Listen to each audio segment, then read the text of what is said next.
Maswerteng gabi po mga ka-STL. Narito na po ang resulta ng STL Bulacan para sa araw na to, 3rd January 7, 2026, araw ng Miyerkules. Naway ang mga natayaan niyo pong mga numero kanina ay manalo nawa ngayong gabing ito, 8 PM. Kaya kunin niyo na po ang inyong mga ticket. Narito na po ang resulta.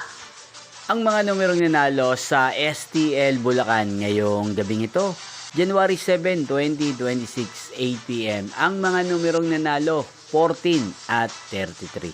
In exact orders. Again, 14 at 33. At ngayong gabing ito sa STL Bulacan, atin pong i-shoutout ang lagi pong nanonood sa channel ko, si Kuya Tony ng Bulacan. Shoutout po sa inyo, Kuya Tony. Sana po ay nasa maayos kayong kalagayan. At sa lahat po ng mga taga Bulacan, shoutout po sa inyo. Inyo pong napanood ang resulta ng STL Bulacan. Magkita-kita pong muli tayo bukas ng alas 11 ng umaga. Thank you for watching.